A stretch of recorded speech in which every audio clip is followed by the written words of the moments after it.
បងប្អូនចំពោះបងប្អូនណាដែលអាសាដាក់បទចម្រៀងនៅក្នុង Facebook Reel បាទ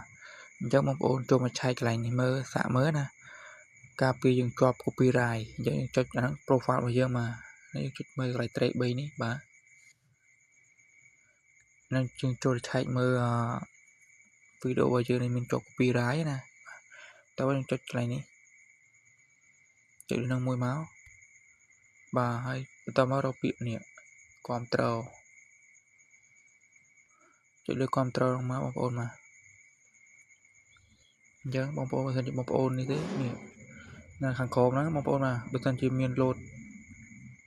អក្សរខាងក្រោមមួយទៀតយើងចុចមើលណា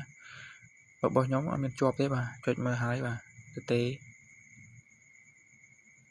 អញ្ចឹងសម្រាប់បងប្អូនណាដែល